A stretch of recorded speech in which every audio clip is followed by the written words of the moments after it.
Bon, ben, je vais commencer peut-être les présentations. On a quand même quelques… Combien nous sommes? Bon, il y a 11 participants. Il y en aura peut-être qui rejoindront après. Donc, du coup, Hervé Marzal, c'est vous qui allez démarrer. Donc, vous êtes directeur risque et conseil chez Gras Savoye, qui est un courtier en assurance, c'est ça? Si je ne me trompe pas. Qui est courtier d'assurance, oui, effectivement. Assurance. Et donc, vous allez nous apporter la partie plus méthodologique du plan de continuité d'activité. Et ensuite, on aura le témoignage de Audrey Germain, qui est directrice générale d'Inforsud Diffusion, et de Cyril Ever, qui est directeur du système d'information de Nîmes Métropole et de la ville de Nîmes également. Voilà. Très bien. Donc, je vais vous laisser démarrer, Hervé Marzal. Vous avez une dizaine de minutes à peu près, et puis après, pour garder du temps pour les échanges ensuite. Très bien. Merci.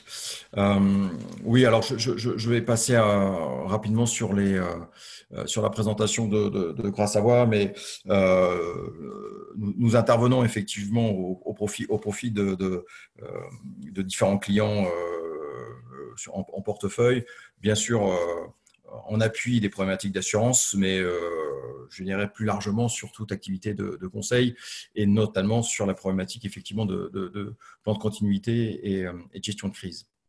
Dans l'approche plan de continuité d'activité dont il est sujet aujourd'hui, il faut bien avoir à l'esprit que l'idée est d'élaborer, de construire une stratégie et un support documentaire, un corpus documentaire qui soit, je dirais, destiné à répondre aux situations exceptionnelles.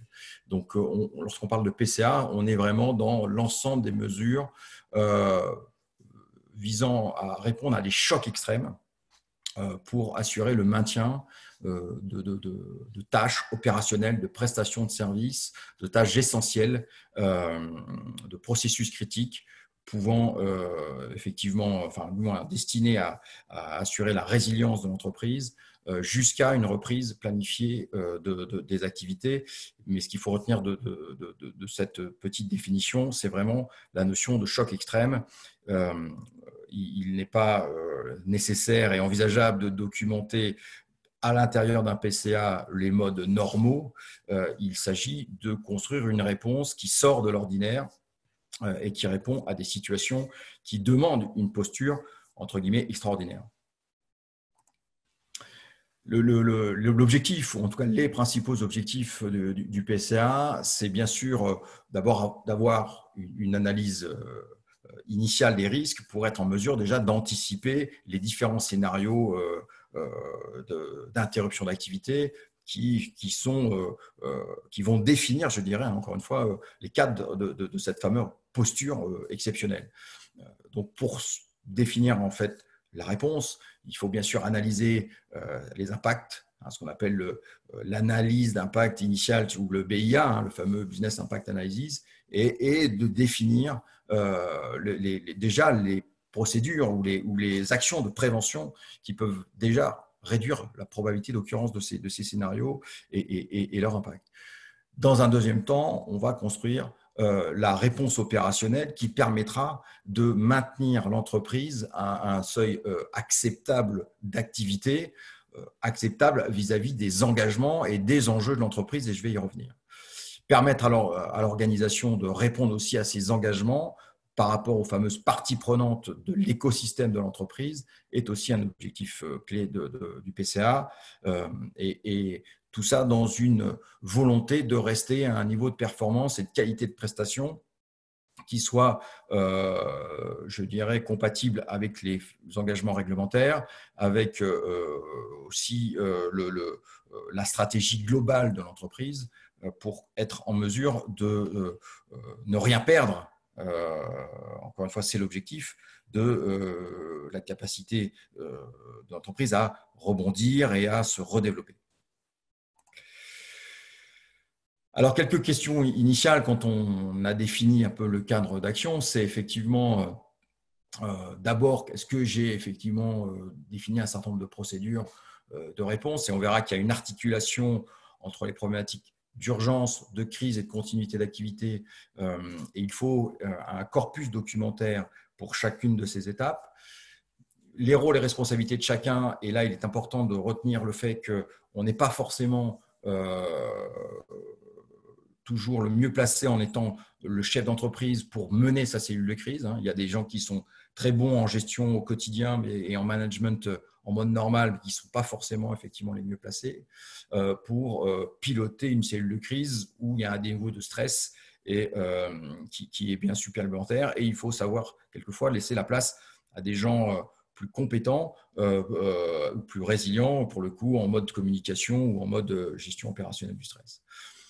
Il y a bien sûr des problématiques de coûts, des problématiques de procédures qu'il faut savoir adresser pour s'assurer qu'on est bien en capacité de faire redémarrer son entreprise. Et un point clé dans la problématique à adresser, c'est aussi la capacité à tracer ses décisions, ses actions pour être en mesure, si à un moment donné, il devait y avoir une enquête ou des recours de vos clients, de vos parties prenantes, de vos collaborateurs sur vos décisions, vos actions, soit de mise en sécurité, soit de continuité d'activité et de sauvegarde de l'entreprise, eh bien, il est important de pouvoir tracer et justifier ces décisions. Je vais y revenir sur ces éléments-là. Est-on capable aujourd'hui d'obtenir un retour d'expérience des événements ou des presque accidents ou incidents vécus? Ça aussi, ça fait partie du cursus d'implémentation du plan. Je vais essayer de répondre à ces différentes questions au fil de l'eau. Déjà, dans l'approche méthodologique qui vous est proposée, c'est d'utiliser en tout cas la norme ISO 22301, qui est donc la norme actuelle du marché qui est sortie en 2012, qui permet de cadrer la réflexion et la méthode d'élaboration du plan. Notre préconisation est d'avoir une approche pragmatique et une utilisation, je dirais, avant tout de cadres de réflexion, non pas dans une recherche de certification, mais vraiment dans une philosophie d'utiliser la norme comme appui à la structuration d'un corpus documentaire qui, à terme, pourra vous amener à la certification, mais ce n'est pas du tout l'objectif à rechercher. D'abord, la priorité dans un plan, c'est sa capacité à être pragmatique et opérationnel le jour où on en a besoin. Alors, je laisse ce slide pour ceux qui seraient intéressés par cette documentation, mais l'idée n'est pas forcément, encore une fois, d'aller vers la certification, mais de structurer un document qui s'appelle le système de management de la continuité d'activité, donc le SMCA, et encore une fois, d'aller vers une structuration documentaire qui soit la plus efficace possible. Je parlais de phasage dans la réponse opérationnelle à apporter pour la crise. Bien sûr qu'il y a une phase d'anticipation à avoir, et là, au regard de l'événement que nous sommes en train de vivre, il est je dirais, bien sûr, un peu trop tard pour parler de planification. Maintenant, nous avons vécu la réponse d'urgence. C'est les premiers temps des éléments de crise. Alors, cette notion de réponse d'urgence, elle est bien sûr plus prégnante, plus évidente dans le cas d'un incendie ou d'un sinistre industriel. La crise que nous vivons a une cinétique un petit peu différente. Mais si je reste sur un schéma plus classique de type incendie, on est d'abord dans la réponse des pompiers, c'est la réponse d'urgence, puis dans une réponse active de gestion de crise, où là, nous avons à réorganiser l'entreprise pour qu'elle puisse prendre des décisions, qualifier la situation et je dirais, avoir des actions au profit des parties prenantes qui vont l'aider dans la phase de continuité et de résilience. Et puis ensuite, on travaille sur les procédures de continuité, comment j'organise la vie de mon entreprise, la vie des collaborateurs dans un mode de fonctionnement dégradé, plus ou moins, en fonction des priorités stratégiques que j'aurais eues, et en gardant toujours à l'esprit que ma posture de gestion de crise et de continuité d'activité doit être construite afin de faciliter la sortie de crise.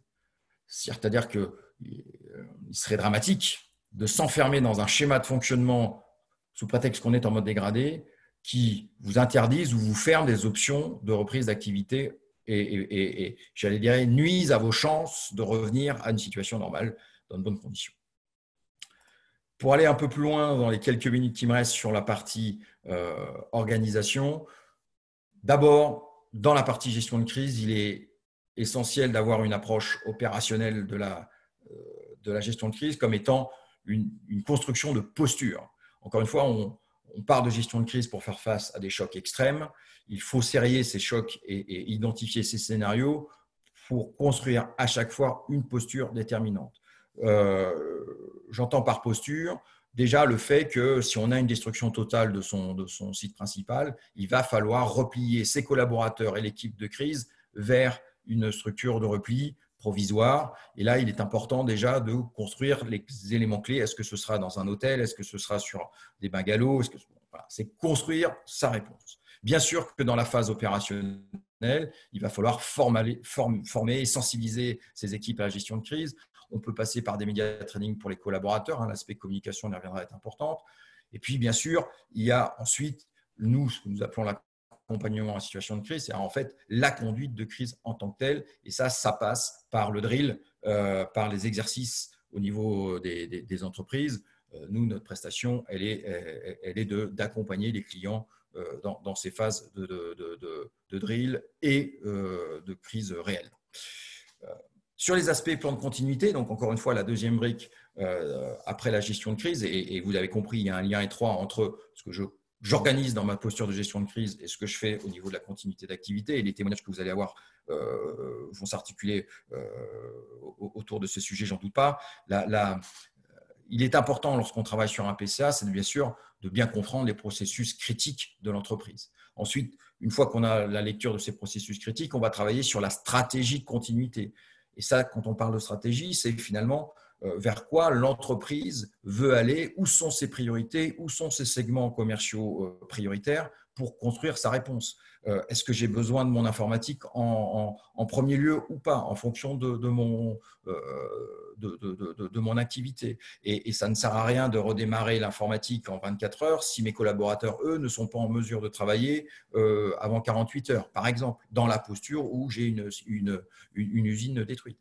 Voilà, c'est construire sa stratégie en fonction des événements identifiés et des objectifs de l'entreprise et des segments et des parties prenantes auxquelles l'entreprise doit répondre en fonction de ses engagements. Une fois qu'on a cette image, une fois qu'on a cette stratégie, là, on peut commencer à écrire des procédures et on va sûrement en parler un peu plus tard. Et bien sûr, encore une fois, l'importance des exercices qui structurent la pensée et je dirais, permettent aux collaborateurs d'apprendre à utiliser la boîte à outils qui leur est confiée. Et si je devais faire une conclusion déjà rapide sur ma partie, c'est il vaut mieux un PCA, je dirais, prêt à 80%, mais une équipe qui a déjà travaillé avec, qu'un PCA prêt à 100% et des gens qui découvrent le document le jour de la crise. Et donc, encore une fois, il ne faut pas hésiter à se lancer dans des exercices et dans la formation et dans la sensibilisation de ces équipes de crise avant même d'avoir le PCA parfait, parce que de toute façon, le PCA parfait, on ne l'aura pas. S'il était facile d'écrire l'avenir à l'avance, ça se saurait. Donc, voilà ce que j'ai effectivement pour pouvoir conclusion. Et avant de passer effectivement la parole à nos autres intervenants, voilà, j'insiste sur le drill et sur la capacité à s'entraîner dans l'utilisation des boîtes à outils que vous aurez constituées. Voilà. J'espère ne pas avoir été trop long. Ça va. Merci beaucoup pour votre intervention. Je vais donner la parole peut-être, je ne sais pas, à Audrey.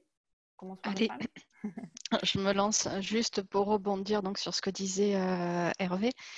Je partage un certain nombre de points. Alors nous, on n'a jamais travaillé avec la norme ISO 22301. Je ne la connaissais même pas, à vrai dire, hein, Hervé, hein, donc vous m'excuserez. Non, mais il n'y a pas de Par contre, on a la particularité à Infosud Diffusion d'être une filiale d'un groupe bancaire, hein, le Crédit Agricole, pour ne pas le citer, et donc d'avoir un certain nombre de mécanismes qu'on appelle des contrôles internes chez nous. Et justement l'habitude de travailler sur ces plans de continuité d'activité, puisque tous les ans, on remonte à notre actionnaire les outils qu'on a mis en place. Alors, il n'est pas parfait, hein, je suis d'accord avec vous, on l'améliore tous les ans. Depuis 2014, on fait une itération quasiment tous les ans, parfois juste pour changer un schéma informatique, parce que notre informatique évolue aussi, et d'autres fois pour répondre à des questions qu'on s'était posées, qu'on n'avait pas forcément envisagées. Je rassure tout le monde aussi, on n'avait pas prévu un confinement national, donc on découvre aussi ce genre de choses, et notre PCA n'incluait pas cette manière de fonctionner.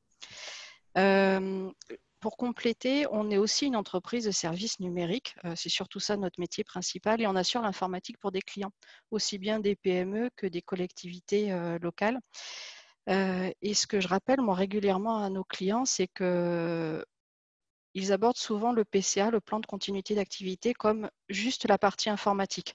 Alors, on va parler de redondance d'équipement, d'électricité, de liens Internet, de data center et ainsi de suite.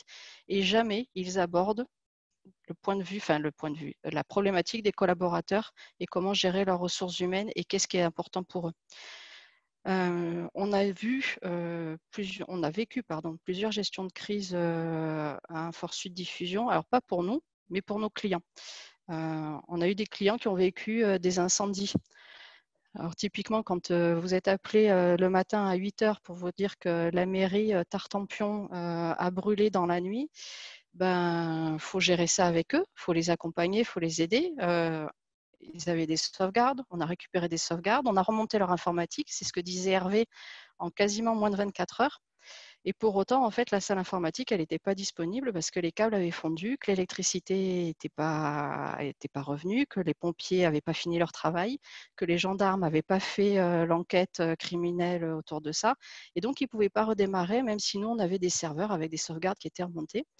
Et leur sujet a été traité, alors pas la partie humaine parce que c'était vraiment très cloisonné, mais pour une collectivité, comment est-ce que je gère les déplacements des enfants qui devaient partir en sortie scolaire, qui devaient aller à la piscine et à d'autres endroits. Donc la première chose qu'on a faite, ça va peut-être en faire rire ou sourire certains, c'est qu'on leur a édité les fichiers Excel qui géraient en fait les transports scolaires. Voilà, c'est des choses aussi qu'on ne traite pas forcément en PCA, mais il faut vraiment se poser cette question de la partie gestion des hommes et des femmes et quelle est la donnée, l'information qui va m'être utile si j'ai plus rien qui est actif à un moment donné. Voilà pour un rapide retour et après je réponds à toutes les questions que vous voulez. Et je laisse la main à, j'ai oublié son prénom, pardon. Cyril Hiver, voilà. Nîmes Métropole. Merci André. Merci Audrey, bonjour à toutes et à tous. Merci à Digital 113 pour cette invitation à venir témoigner. Donc un retour d'expérience de collectivité sur la mise en place d'un PCA. Alors moi non plus je ne connaissais pas cette norme précisément. J'avoue qu'on le fait de manière sur notre territoire de manière régulière puisque malheureusement comme beaucoup de territoires en Languedoc-Roussillon et Occitanie, on est soumis aux risques naturels de manière intense, notamment le risque inondation. Pardon. Et donc sur Nîmes, cette culture du risque, elle existe depuis 1988, date la première crise majeure qu'on a pu connaître.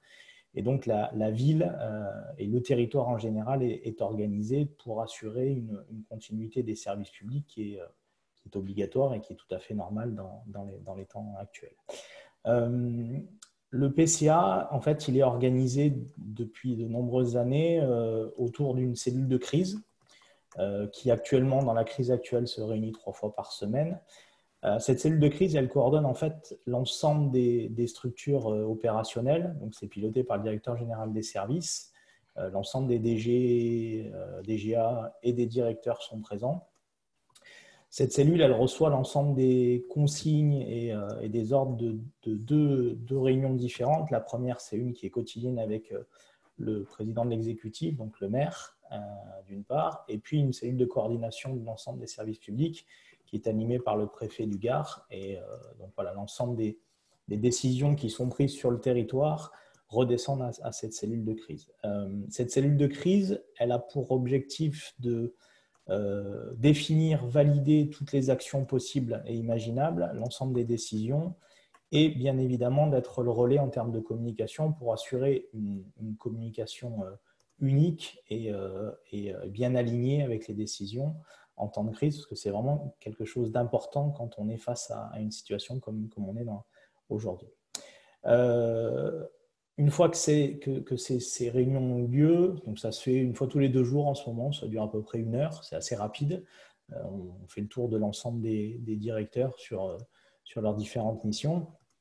Et ben, en fait, l'ensemble des directions ont activé leur PCA opérationnel cette fois, donc avec le management des directions et puis l'ensemble des équipes opérationnelles qui sont chargées de mener à bien les missions de service public sur le terrain ou à distance, puisque la spécificité aujourd'hui, c'est que pour beaucoup de directions, on assure un certain nombre de prestations à distance quand on n'a pas à être au contact du public. Et effectivement, en ce moment, le contact est réduit au maximum. Pour vous donner un ordre d'idée, aujourd'hui, sur la seule ville de Nîmes, le PCA, une fois activé, c'est à peu près 500 personnes au quotidien qui sont au contact des usagers sur les différentes missions qui peuvent être amenées à perdurer pendant cette crise. Alors, je vais juste les détailler. Bien sûr, il y a tous les collaborateurs en télétravail et vu que la crise, elle dure, il y a un certain nombre de projets qui continuent à être menés. Mais les missions de base qui doivent être assurées par la collectivité pendant cette crise sont assez nombreuses. La sécurité des biens et des personnes, donc on a l'ensemble des équipes de police qui sont sur le terrain, l'ensemble des outils qui sont mis à disposition des forces de sécurité, donc je pense notamment à la vidéoprotection, aux dispositifs de radiocommunication qui doivent être fonctionnels. On a énormément de personnel qui sont sur le terrain, sur les missions sociales aussi, avec les registres de personnes vulnérables, donc des gens à appeler, le relogement des solutions de secours pour les sans domicile fixe, la distribution des repas, donc voilà, des missions autour du social qui doivent continuer à fonctionner. Pour chacune de ces missions-là, en fait, on a un volet SI, donc c'est pour ça que je détaille très vite ce que la DSI fait aujourd'hui dans son PCA, mais c'est vrai que pour toutes ces missions, il y a un volet SI très important. Bien sûr, tout ce qui est distribution de l'eau et les transports, alors même si les transports sont réduits en ce moment, la collecte des déchets doivent fonctionner avec leur SI. L'enfance aussi, alors les écoles sont fermées, mais la ville, comme beaucoup de grandes villes, a souhaité mettre à disposition des structures d'accueil pour les enfants, des personnels soignants et des forces de sécurité. Donc ça nécessite l'ouverture d'écoles, donc nettoiement, repas, encadrement. Les missions d'état civil aussi continuent à fonctionner. Donc là, effectivement, il faut pouvoir déclarer les naissances, les décès. Ça pose quelques difficultés puisque là, techniquement, sur le SI, il y a des impératifs de cartes et de signatures électroniques qui font qu'on ne peut pas être en télétravail dans tous les cas. Voilà, on a le soutien à l'État aussi. On a des missions qui n'ont jamais été mises en œuvre.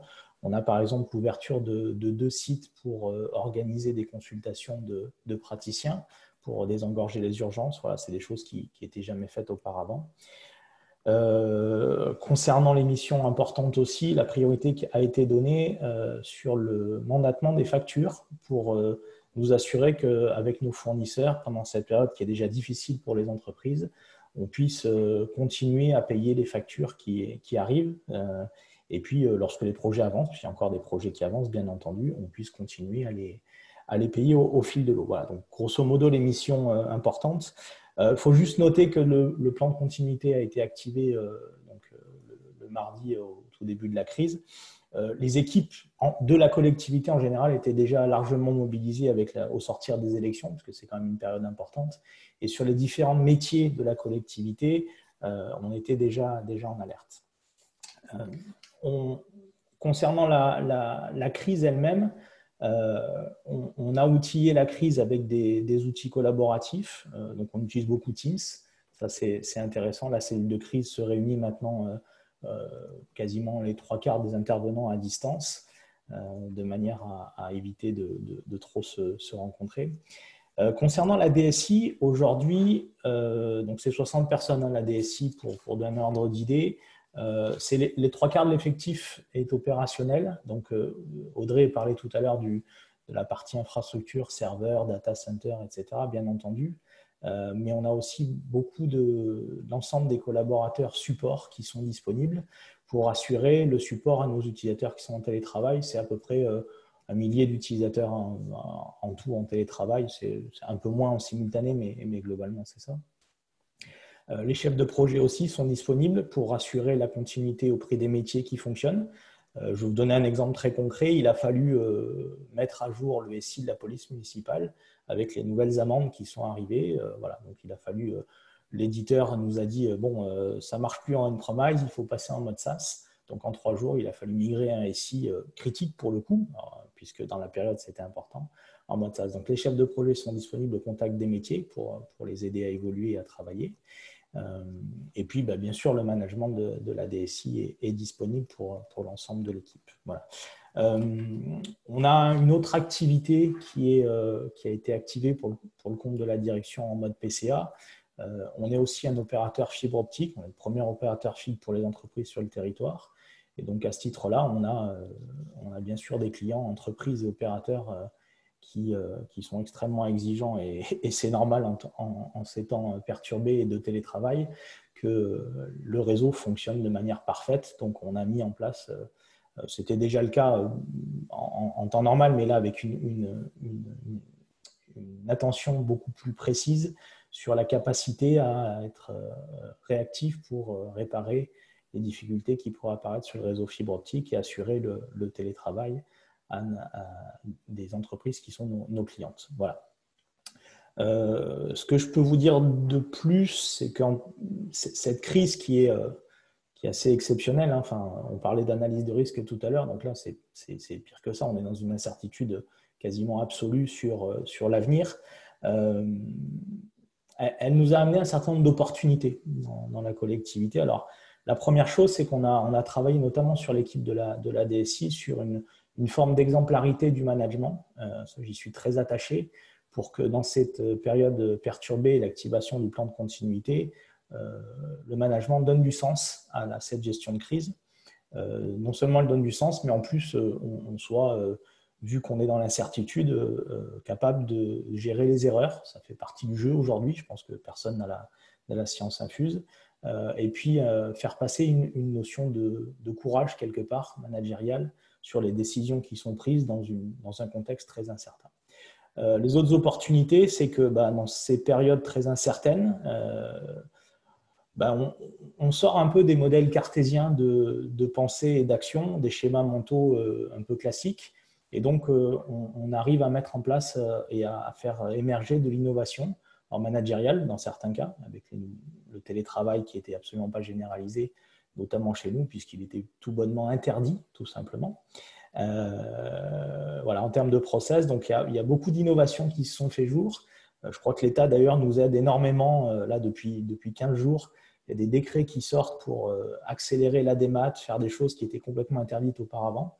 Je prends un exemple concret, la publication des arrêtés, donc ce qui est affiché en fait, à l'entrée des collectivités. C'était interdit de le dématérialiser. Depuis vendredi, on peut le faire de manière dématérialisée. Voilà. Il y a plein de choses comme ça qui arrivent et qui vont faire progresser collectivement nos structures publiques dans la démat et dans l'innovation. Voilà. J'en ai terminé. Merci. Merci pour votre témoignage. Du coup, on va prendre les questions. Je ne sais pas si vous avez sûrement des questions parmi les participants. Fabrice ? Moi, je veux bien commencer. Fabrice ? Oui. Bonjour. On se rend compte que ça va être un assez gros boulot de rédiger un tel document, de prévoir son PCA. Ma question, c'est par rapport à la mise à jour de ce PCA. Est-ce qu'il faut prévoir une mise à jour annuelle? C'est ce que vous faites? Et aussi, par rapport à la crise que l'on vit, est-ce que vous prévoyez un gros travail derrière pour justement upgrader votre PCA en fonction des situations que vous n'aviez peut-être pas anticipées dans le plan qui existe? Je veux bien commencer à répondre, si ça ne vous gêne pas mes collègues. c'est pas forcément, enfin pour notre part, c'est pas forcément un gros document. Info-Sud-Diffusion, on est 60 collaborateurs, hein, on n'est pas très nombreux non plus. Notre document, il fait 18 pages en tout et pour tout. Alors, c'est un document Word assez littéraire pour justement on puisse détailler et rentrer plus dans le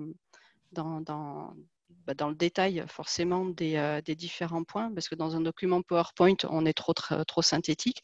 Et dans ces 18 pages, on décrit aussi bien la structure, le nombre de collaborateurs, des schémas informatiques que d'organisation, puisque nous, on est sur 3 sites. Et donc, on avait l'habitude de se déplacer, d'avoir des ordinateurs portables pour revenir sur la partie télétravail. Donc 18 pages, ce n'est pas extrêmement long non plus à rédiger et on le met à jour une fois par an, on le relit, on vérifie que les informations sont bien réactualisées. Nombre de collaborateurs, est-ce qu'il y a un nouveau site, est-ce qu'on a déménagé, basiquement aussi. Donc c'est pas, enfin, ça nous prend une heure par an à le remettre à jour. Après, il s'est construit au fur et à mesure, hein. On l'a édité pour la première fois en 2010. Donc, ça fait maintenant une dizaine d'années qu'on travaille dessus. C'est pas insurmontable. Alors, il est certainement pas parfait par rapport à la norme ISO 22301, mais il nous suffit et il nous a suffi pour gérer cette crise-là, au sens où on a la description, on avait quelques cas pratiques et on avait la description des rôles et organisations qui faisaient quoi. Il n'est pas parfait, c'est sûr, mais au moins on a le socle de base pour travailler. Voilà. Oui, si je peux juste apporter un point complémentaire à ce que vient de dire Audrey. D'abord, la norme ISO 22301 n'est pas la panacée. Enfin, ce que je veux dire, c'est que vous pouvez avoir un plan opérationnel tout à fait efficace sans vous inspirer de la norme, hein, ça c'est certain. La norme, elle structure une réflexion. Et après, c'est une norme ISO, donc elle introduit un certain nombre, un cycle. On vous entend plus. Ça a coupé. Qui est normalement au minimum annuel. Là, c'est la périodicité qu'on souhaiterait pour je dirais, la révision et l'ajustement des procédures aux évolutions de la société. Ce qui est intéressant dans la norme, et pour revenir à ce que disait Audrey sur l'intérêt d'un document Word qui soit évolutif et suffisamment explicite pour permettre la continuité dans le temps de la compréhension par les équipes de la philosophie du plan, c'est que la norme propose le système, c'est-à-dire en fait un manuel. Donc vous avez finalement 2 corpus, 2 documents, la méthode, l'analyse, la stratégie qui est un document et les procédures opérationnelles qui en constituent un autre. Et ça, c'est intéressant parce qu'en termes de mise à jour, vous ne repassez pas l'intégralité, je dirais, de la méthode au crible. Ça coupe beaucoup. Que la philosophie, elle ne bougera pas si… Ah, pardon. Oui. Oui, peut-être si vous m'entendez mieux, Angélique? Je vais essayer de me rapprocher peut-être du micro. Pour tout le monde, mais ça coupe un petit peu. Et donc, on loupe certains passages de vos phrases. Alors, simplement pour résumer, voilà, ce qui est important, je pense. Il y a 2 documents, c'est ça? Oui, j'ai entendu. C'est le système de management de la continuité d'activité qui est le manuel, le corpus qui documente l'analyse et qui n'évolue que si l'entreprise évolue de manière importante, et les procédures qui, elles, sont les procédures opérationnelles sur lesquelles vous allez avoir les annuaires. Et ça peut évoluer plus vite puisque les processus critiques de l'entreprise peuvent évoluer, les collaborateurs peuvent changer. Et c'est donc l'intérêt d'avoir ces 2 documents séparés, c'est effectivement d'alléger la charge de revue et de mise à jour des documents. Voilà, c'est ce que je voulais rajouter. Si je peux compléter donc la réponse pour ce qui concerne la collectivité, en fait, on a une équipe qui est dédiée à la gestion de crise. Donc, c'est une équipe de 3 personnes qui anime en fait le PCA au sein de la collectivité, le met à jour. Donc, c'est une mise à jour, on va dire, un petit peu continue sur un certain nombre de sujets, mais il y a formellement une mise à jour annuelle qui est faite juste avant l'été, puisque la période de crise, inondation notamment, qui est la crise qu'on a connue le plus fréquemment, c'est la période de septembre. Donc voilà, cette équipe, elle est en charge du PCA globalement et de la cellule de crise, notamment de la salle de commandement dont je n'ai pas parlé tout à l'heure, mais qui est une salle dans laquelle on gère l'ensemble des crises, où tous les moyens de communication, de surveillance et de décision sont ramenés. Merci.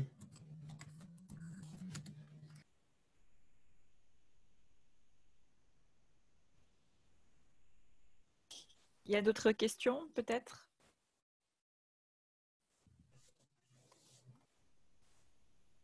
Est-ce qu'il y a d'autres personnes qui avaient déjà un plan de continuité d'activité, peut-être, mis en place ou pas du tout?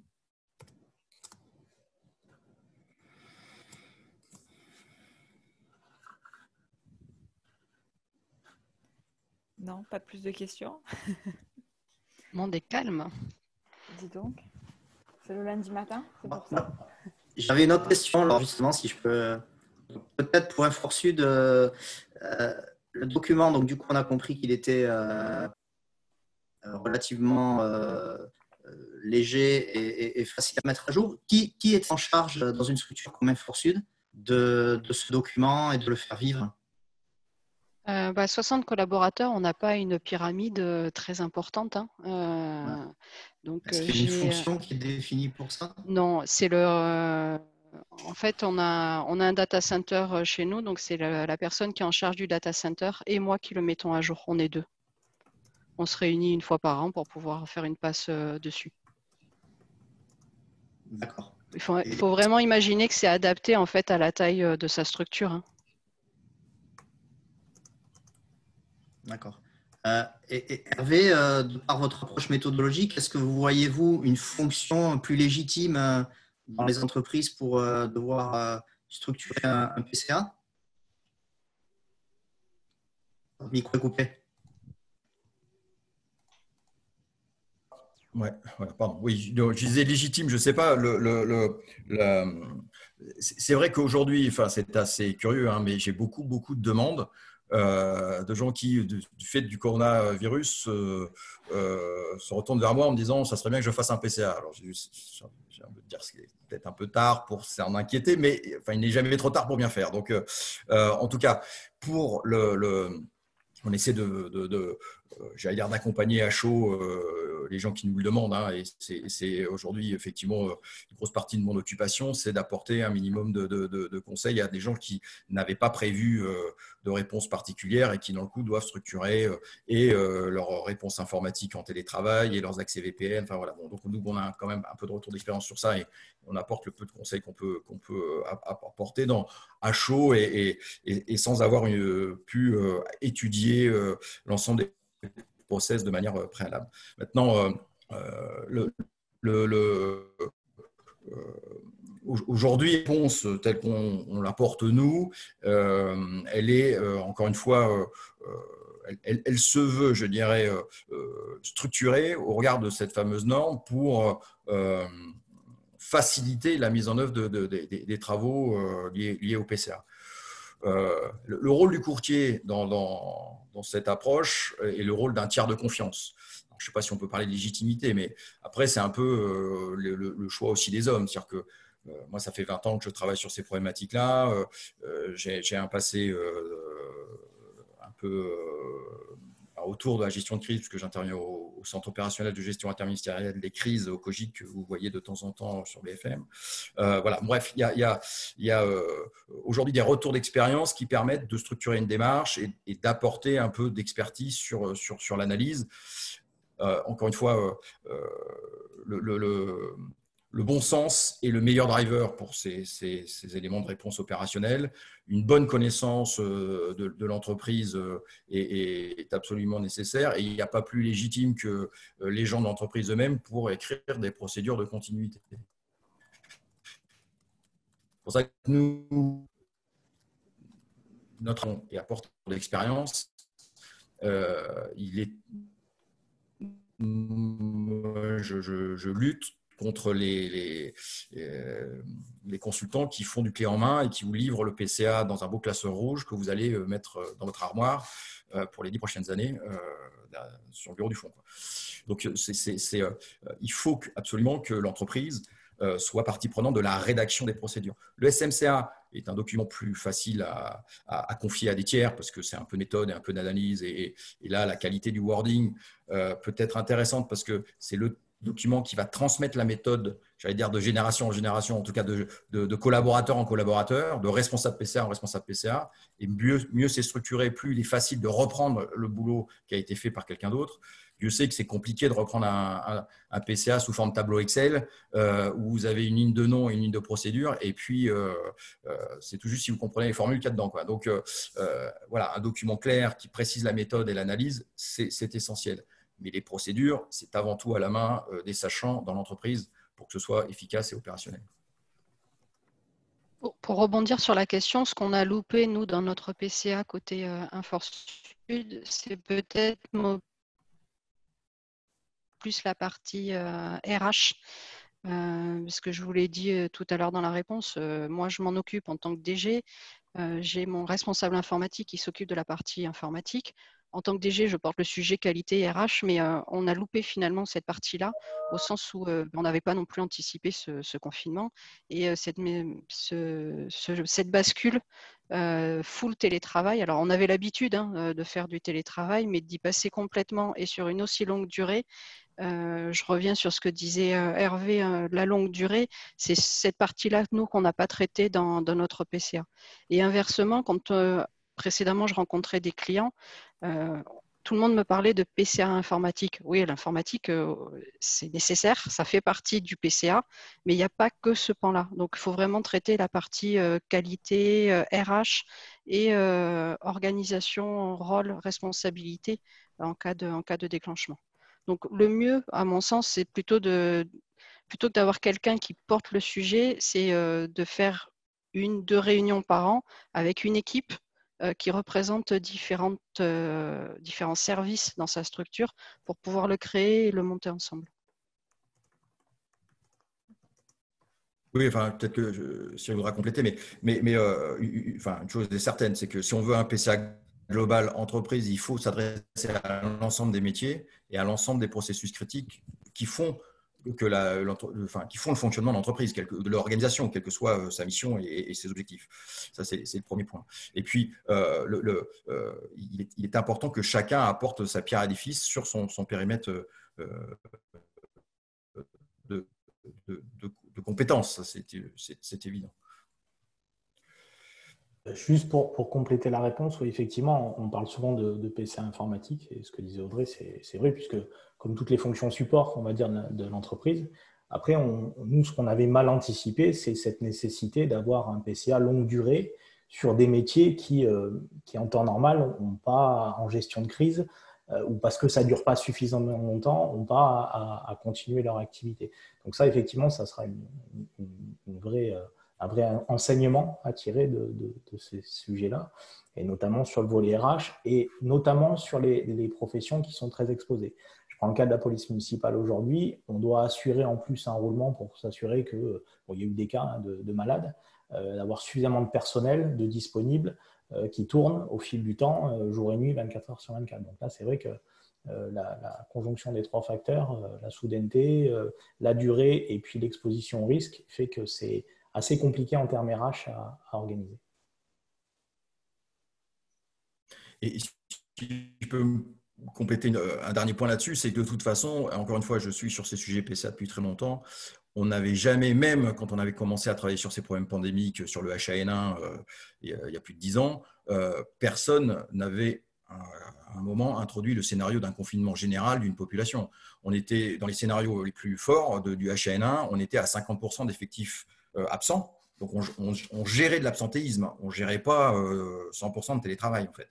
On gérait la mise en mode dégradé d'un fonctionnement avec des mesures de barrières à mettre en place dans l'entreprise, c'est-à-dire des petites équipes en présentiel, sur place, avec des zones, je dirais, à décontaminer dans l'entreprise. À partir du moment où on avait quelqu'un qui avait été grippé sur son poste de travail, on isolait, on déroulait du bandeau de couleur, etc.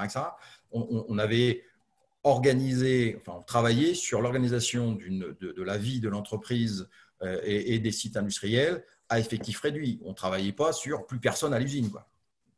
Jamais ce scénario-là n'a été évoqué dans aucun des plans que j'ai pu travailler avec qui que ce soit. Il y avait les EPI, il y avait les masques, il y avait tout ça, mais donc les gens travaillaient presque en équipement, en EPI permanent, mais les gens étaient sur place, étaient sur l'usine, faisaient tourner les machines.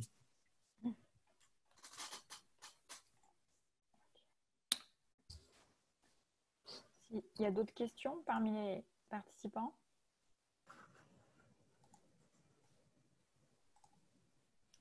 Tout est clair par rapport au... Alors, j'ai Sarah qui nous demande s'il existe un modèle de PCA que pourraient utiliser les petites structures qui sont moins...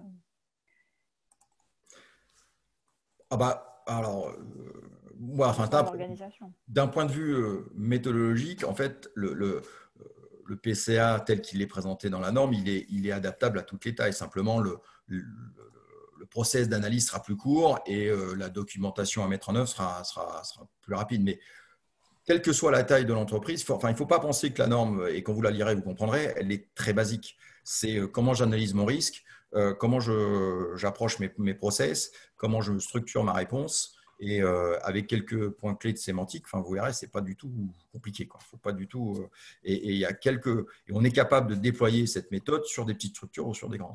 Bien sûr que plus la structure est complexe, plus il va y avoir des gens à interviewer, plus il va y avoir des composantes métiers à prendre en compte. Mais franchement, la méthode en elle-même, elle est assez simple. Et surtout, il faut toujours garder à l'esprit que ce que je veux, c'est une réponse opérationnelle. Alors, si la réponse, c'est tout le monde chez soi en télétravail, c'est tout le monde chez soi en télétravail. Et puis, c'est 3 pages, quoi. Voilà.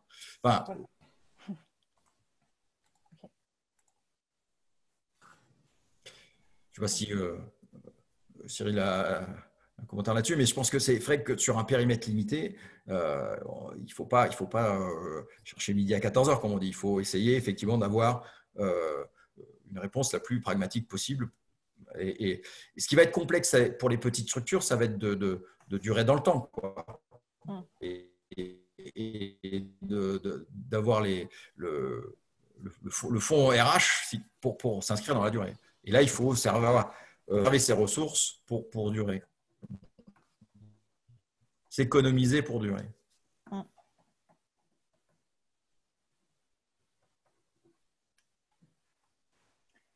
Ok, pas d'autres questions? Pas d'autres partages d'expérience aussi s'il y en a qui veulent partager. Notre cas. Oui, allô? Oui, bonjour Yves. Vous m'entendez? Oui. Vous m'entendez? Oui. Notre cas qui est une école, mais j'entends parler aussi dans notre coin où il y a du maraîchage, par exemple. Le plan de reprise, il est très lié finalement au moment dans l'année où ça s'est passé. Puisque il y aurait eu la même chose en octobre-novembre, en fait, ça aurait été assez différent de maintenant pour nous. Oui. Oui, alors effectivement, il y a une notion de saisonnalité. Il y a des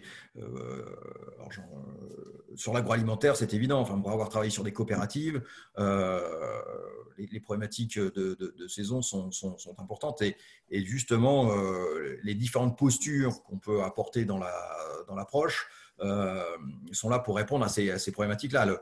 Une entreprise agroalimentaire qui fait du frais et du fruit au printemps, en été, devra construire une réponse opérationnelle tout à fait différente de celle, de sa posture en hiver où elle ne fait plus que que de la préparation sur du surgelé ou des choses comme ça. Donc, j'allais dire, lorsque les process changent, la posture doit changer. Voilà. C'est-à-dire que vous n'avez pas la même entreprise en été et en hiver. Voilà, donc, c'est ça. Il faut une réponse opérationnelle pour l'été et une réponse opérationnelle pour l'hiver. Je suis désolé, j'ai coupé mon flux vidéo parce que j'avais beaucoup de coupures et je pense que j'allège comme ça un peu le flux. Voilà. Oui, super. Et du coup, il y a 2 PCA différents? Ben, ça peut, c'est-à-dire qu'il y a le PCA qui est valable du premier. Enfin, En on va fonction de parler l'activité, quoi. Voilà, Ça dépend des activités des entreprises. Si c'est exactement. nécessaire ou pas, si l'activité est C'est ça. différente en fonction des saisons. Ok. Et après, en fonction de la durée aussi, ça peut, comme on le voit aujourd'hui, en fait. Alors après, oui, Les PCA doivent s'adapter, en fait. Ils doivent être différents en fonction de la crise, si elle est courte ou plus longue, non? Je sais pas. Ouais, alors je crois que personne n'avait anticipé cette ça, notion c'est ça. de durée, en fait. oui, Et à maintenant, elle va pouvoir être rajoutée, en fait. C'est ça? Oui. En tout cas, à cette échelle, nous, on préconisait toujours, moi, j'introduis toujours la notion de posture de réponse courte durée, longue durée, parce qu'effectivement, quand vous détruisez 100% d'une usine, vous avez à la reconstruire, vous inscrivez dans un schéma de repli longue durée. Lorsque c'est une partie de l'usine qui a brûlé, vous pouvez, au bout de 4 jours, reprendre une activité. Donc, vous avez une posture, on avait déjà anticipé cette posture courte durée, longue durée, mais sur l'impossibilité d'accès à un site, pas sur le fait qu'on n'aurait pas de collaborateurs. Et d'ailleurs, la plupart des scénarios que l'on déploie sont des scénarios plutôt de destruction des outils industriels ou des locaux, pas l'absence totale de collaborateurs pour faire tourner l'usine. Et dans le PCA, vous introduisez les différents scénarios possibles de crise? Oui. Ou pas forcément? Oui, vous l'avez intégré? En fait, il y a eu pendant très longtemps deux écoles qui se sont opposées entre l'approche par processus et l'approche par scénario. La norme intelligemment fait le pont entre les deux, puisqu'elle dit commencez par vous approprier l'organisation, c'est bien connaître vos processus et identifier les processus critiques et les ressources critiques, et identifier les scénarios qui peuvent venir impacter ces processus, et construisez votre réponse opérationnelle sur la base de ces scénarios. Alors, on parle de scénarios dimensionnants, c'est-à-dire qu'on essaie d'en avoir 2, 3. Et moi, je conseille de commencer à construire son plan sur la base des 3 scénarios les plus importants. Puis après, au fur et à mesure qu'on avance et qu'on évolue dans le temps et qu'on est robuste avec cette approche méthodologique, et on rajoute des scénarios. Et après, on peut avoir un PCA qui aura 3, 4 scénarios. L'intérêt des scénarios est de définir la posture. Après, encore une fois, les scénarios ne seront jamais 100% conformes à la réalité. Oui. Il y aura forcément un degré d'improvisation par rapport à ces scénarios. Pour vous donner un exemple, chez nous, on a 6 scénarios en fait, alors qui se sont construits dans le temps, dont le premier est pandémie, mais parce que c'était lié au SRAS, comme disait Hervé au départ, et qui est quand même beaucoup moins détaillé que nos autres scénarios. Pour vous en citer quelques-uns, on avait celui de longue durée, comme disait Hervé, avec la perte du bâtiment principal et de notre data center. Celui-ci est très fourni. Celui de la pandémie, on avait un peu moins travaillé dessus quand même. Donc là, cette année, on va pouvoir s'atteler à cette mise à jour. Ouais. Ça pourrait être bien étoffé. Mais ça, c'est aussi intéressant sur le retour d'expérience. C'est-à-dire que, pour revenir à ce que je disais tout à l'heure en disant l'important, c'est de s'entraîner. Enfin, l'autre point, s'entraîner pour s'entraîner, bon, c'est toujours bien de s'entraîner, mais c'est surtout comment je traduis les résultats de cet entraînement et donc le retour d'expérience par rapport à ce qu'on a vécu. Et je crois que c'est ça qui va être intéressant, de mon point de vue, moi consultant, mais je pense aussi pour les entreprises, c'est comment je tire les enseignements de ce que je viens de vivre, de ce que nous sommes en train de vivre aujourd'hui, pour rendre encore plus robuste ma structure face à un événement de cette nature. Parce qu'on est loin, bien sûr, de pouvoir prédire le fait que ça n'arrivera plus. Malheureusement, je pense que ce n'est pas dans l'air du temps.